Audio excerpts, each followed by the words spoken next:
Powered by the Montana Television Network. This is the Noon News from Montana's news leader. Good afternoon, everyone. Thanks for joining us this Tuesday. I'm Jeanelle Slade.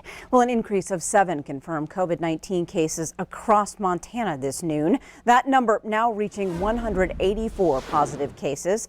The death toll this noon remains at 4 victims. More than 4,400 people have been tested so far across the state. But according to Montana Governor Steve Bullock, that count could soon be even more skewed because our state is nearly out of test kits. Bullock expressing that frustration to President Trump just yesterday on a call with governors from all across the country. Bullock says Montana officials are trying to track down people who've come in contact with patients who've tested positive, but are struggling because the state doesn't have adequate tests. Literally, we are one day away, if we don't get test kits from the CDC, that we wouldn't be able to be tested in Montana. And in a new directive the governor announced late yesterday, anyone coming to Montana from out of state will now have to self-quarantine for 14 days. That means Montana residents and non-residents entering the state. It applies to non-work related travel only and does not include healthcare workers. Well, ag producers across the state and country are also dealing with uncertainty right now. One barley farmer's malt business is on standby, but as MTN's Evelyn Schultz shows us, he's helping other essential workers get the equipment they need. Making malt is Ryan Fifley's passion, but right now the power-based farmer says demand for the product is down. I got a lot of malt in inventory and none of the breweries are making beer really to speak of right now. While his malting machine is quiet, Fifley is starting up another. I'm one of those people that just loves to build.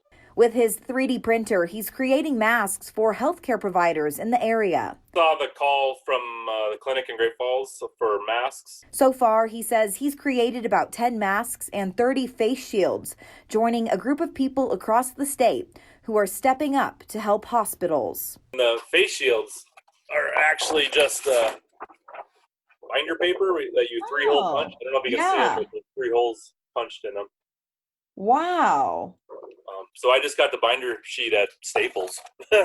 Just using what you have. Yeah. And he says he plans to keep going until he runs out of material. my hope is they actually don't use any of it, frankly. I hope they can get the proper gear, but I guess it's good to have a backup if needed. And Fifley says he can make 2 face shields every 3.5 hours. Well, new today, Montana Fish, Wildlife and Parks has shut down its group use sites. This includes all fishing piers at Montana State Parks, fishing access sites and wildlife management areas due to the risk of high congregation of people. Now, a few fishing access sites and wildlife management areas do remain open, but public opportunities will be limited. Overnight camping will no longer be allowed. Now, to accommodate current campers, campgrounds will close with a 72-hour notice. And speaking of being outside, it's time to check in on the weather scene. Rob Griggs standing by to tell us about the snow that's falling on our state. Yeah, we're getting that spring snow that we always talk about, and it's happening all the way across the state from the west to the east. And right now, from the Pacific Northwest camera, you can see it's all streaming right into western Montana. It's coming in from 2 different angles up toward the northwest, also arcing in from the southwest out of Idaho and Wyoming. And as we zoom in a little bit closer, we've got plenty of paint to talk about. Let's just get right to it, shall we? Well, we will, as a matter of fact. I'm going to give you some of the breakdown of what those paint schemes are telling us. Right now, I can show you the estimated snowfall. These are just estimated off of a computer model. By the time this thing wraps up in eastern Montana on Thursday, we could see up to 14 inches in places like Lewistown, up to 10 inches in other locations, and lesser amounts elsewhere. So we'll talk about all that with the statewide forecast in just a second. Jeanelle? All right, thanks, Rob. Well, big news this afternoon surrounding the controversial Keystone XL pipeline. TC Energy says it will push forward with the construction of the 36-inch crude oil line. Now, last month, the company said there was too much uncertainty to fully commit to the project right away, but announced its intention to get to work this morning after receiving more than $1 billion from the government in Alberta, Canada. Now, according to TC Energy, the investment from the Canadian province will fund it through the end of the year. The company says it will reimburse Alberta once the pipeline is up and running. Now, when driving around to grab groceries this weekend, you might have noticed gas prices are falling. MTN's Sam Hoyle shows us why and how COVID-19 is affecting where you fill your tank. With the price of U.S. crude oil down to about $20 per barrel on the West Texas Intermediate, a decrease of over $27 from just a year ago, gas prices are reflecting that, with GasBuddy.com showing on March 27th the national average in the United States sat just below $2 a gallon. While under any other circumstance, the general public would rejoice. But today, it's a hollow victory as many gas stations are fighting to make ends meet.